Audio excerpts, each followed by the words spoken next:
Well, hello, and thanks for joining me here in my shop. It's nice and early Saturday morning. And this is the first time I've been in my shop ready to do some work for about 10 or 11 days. Well, I've been going through the flu. Me and many other Canadians, as I understand it. The flu is a big deal in Canada this year. It turns out our flu shot missed it. I think it's probably the same formulation right across North America, so perhaps many of you viewing me from the States are also aware that the flu is very prevalent this year. So the good news is I'm certainly over the illness itself. I've just got the cough left now, and thank God it's just an acute illness that will come and go. And it pretty much took care of every member of my family, except, in other words, we all got it here, except my mother. My mother lives on her own in another part of the city, and I take care of her almost on a daily basis, and I haven't really seen her. I saw her yesterday, but I stayed away from her this whole time, and fortunately she hasn't gotten sick. So that's the good news, and some more good news. Thank you all for your comments on the videos I've shot so far on this Japanese radio. And I've got some interesting ideas here in my head about how to troubleshoot this the next couple of stages. And I'm pretty hopeful we're going to at least get some insights into what's going on here, even if we can't yet nail down exactly what's causing the problem. So I'm just going to recap quickly, to some degree for my own sake, so I can remember where I'm at with this. The radio works fine on AM, and eventually works fine on FM too when you let it operate long enough. And that's about 5 minutes. You have to turn it on, FM, and leave it for about 5 minutes, and it slowly comes into good working order. And that's really what I'm after here, is why does it take 5 minutes for this radio to kind of wake up and work properly? I've performed a very simple test. I was anticipating low-high voltage, somehow the high voltage being depressed in the FM circuits, causing the delayed startup, and no, that's not the case. The next thing I got curious about is what about the detector? Is it functioning? There's a big capacitor in the detector. Is that part of the problem, just as a long shot? I replaced it. The replacement is still sitting here. The original is just out the end here. No, that didn't seem to have any effect.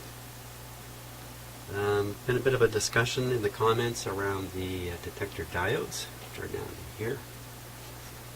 And I'm really not sure, but I imagine they're germanium diodes. These two black ones here, which you might not be able to see in the camera clearly. And I've done a lot of thinking about this radio while I was incapacitated. And one of the things I thought about was the fact that even when you first do turn it on FM and it's not working properly, you can still hear some FM coming through. So that raises an interesting question, and that is just how much of this radio is working? Where is the stage that's failing to operate properly? And can I isolate that stage and then get more focused on the componentry in that area?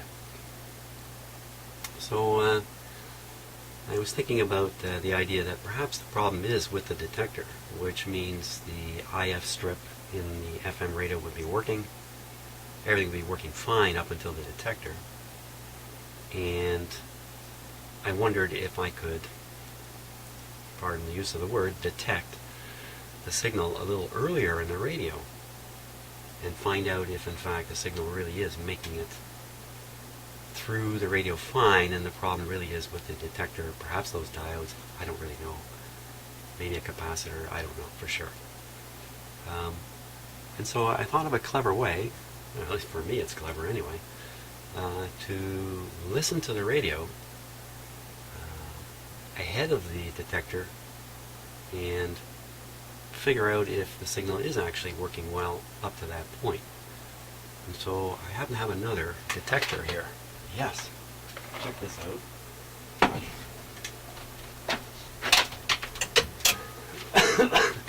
I apologize ahead of time. You're going to hear me cough in this video because I'm going to be coughing probably for another week or two. In fact, so here's my other detector. Oh my gosh, it's a radio. That's right. I'm just going to kind of jam it in here so you can see it. Now, what I'm thinking is the IF strip in this radio runs at 10.7 megahertz. Why can't I tune this radio to 10.7 megahertz?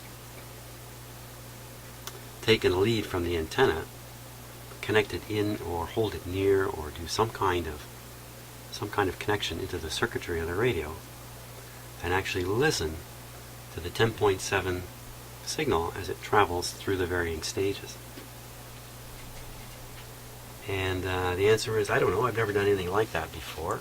Sure, if you connect something into these high impedance circuits, they're going to load them a little bit, throw them off. So the test itself is its own problem.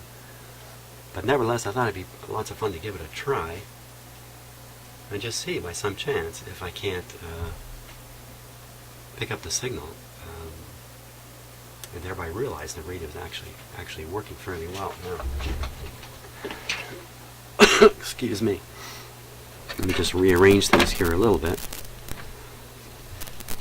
I literally have not been in my shop in 11 days. I have stayed completely out of here. So I'm not 100% familiar with how I left everything. Let's see here. Plug in the radio. I need some kind of a probey sort of deal here. Let's see. Maybe just a clip of phone. I got a probey sort of deal here.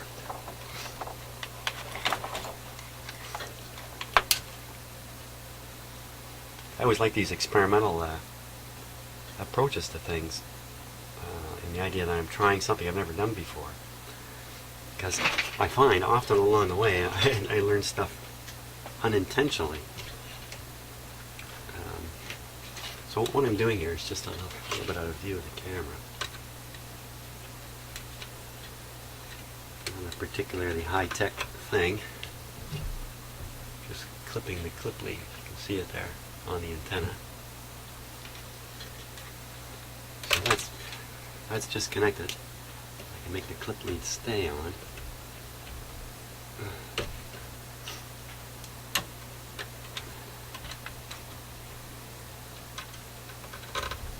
There we are.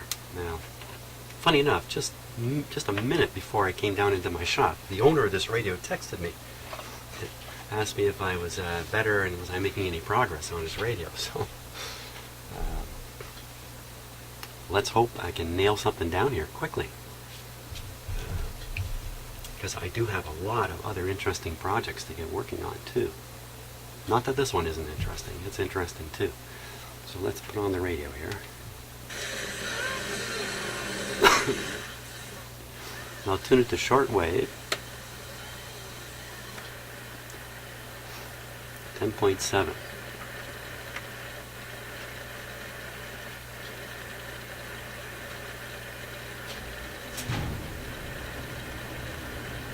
It's very cold up here in where I live. It's been cold for a few days. There's snow on the ground. It's very wintry. No doubt about that. It's a little chilly in my shop, so.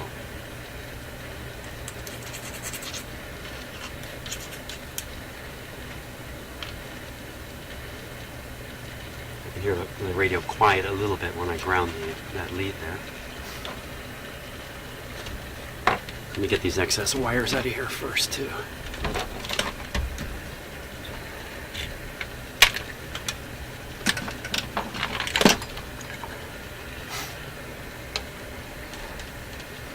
Okay, so my thinking is, I can just turn the radio on and start poking around with this. I should get a little bit of a better idea where I'm going to poke. And I better do it with a capacitor.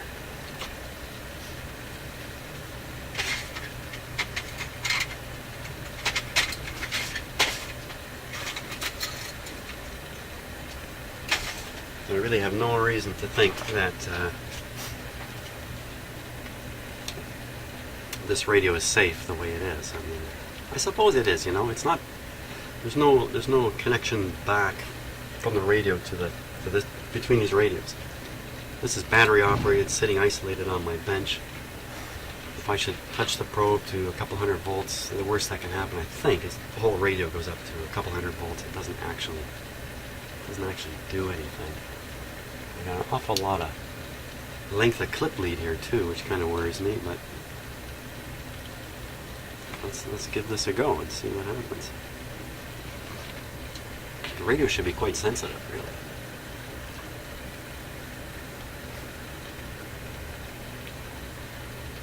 But I've never done anything like this before, so I have no calibrated sense of what to expect.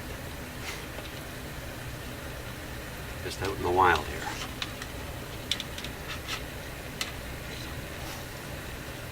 So I plan to just maybe starting with the last IF, the feed that goes right into the detector. Start right there and listen and hear what I hear when I touch these. Okay, I think we're ready to start. Excuse me again.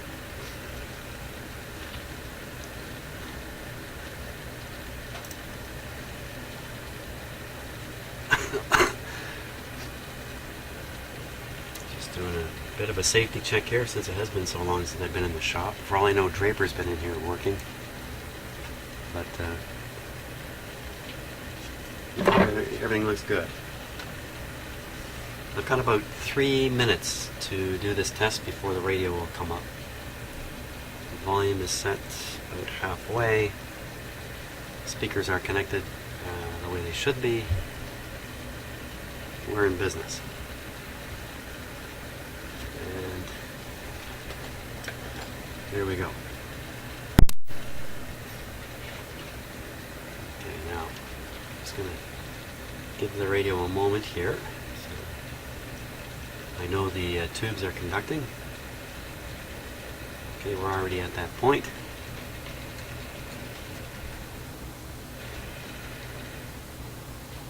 Huh. Not even touching anything. Let me turn it up.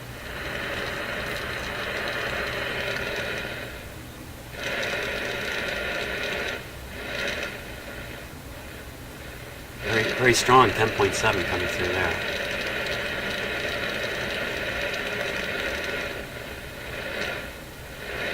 Okay.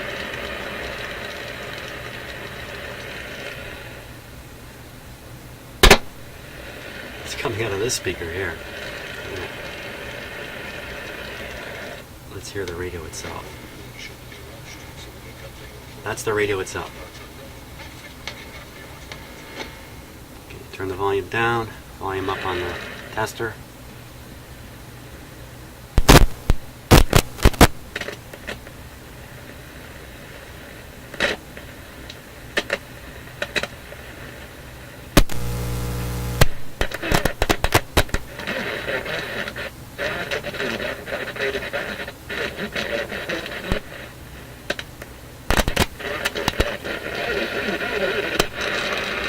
Back.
back.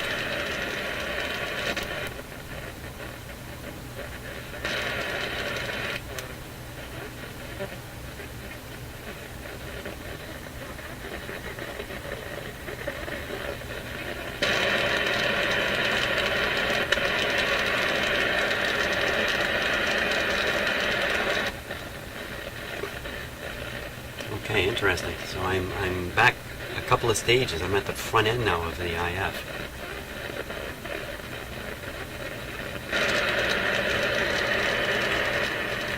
So I can't move ahead of the mixer and the oscillator too, because the 10.7 doesn't mean anything.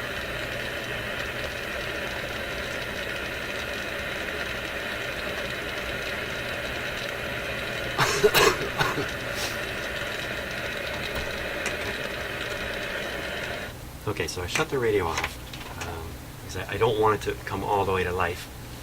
I've never done the test where if it comes all the way to life, how long does it take it to go back into this sad state? So I don't want to risk losing my opportunity to test it in its troubled state. Seems to me, in a few places where I contacted it on these IF coils, I got pretty much the same sound out of this radio that I'm getting out of this radio. So I think that's what that's telling me is the problem is quite early on. It's in an early stage of the radio. Okay, so I think the next thing I really want to do is check the voltages on the two, let's call them FM tubes, the tubes that are plugged right into the tuner area here. One of them's probably an RF amplifier. Well, I can see it on the circuit diagram. I don't have to guess. One's going to be an RF amplifier. One of them's going to be the oscillator, mixer tube, stuff like that. And see if I can't find, we're coming all the way back to this crazy 1,000 ohm resistor that shows a 10,000 ohm resistor on the circuit diagram.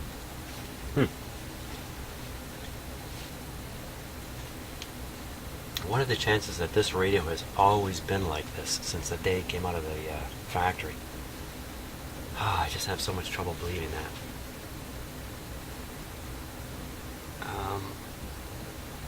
So let me check the pin layout, and we'll get ready to probe around the voltage level on a couple of these tubes here.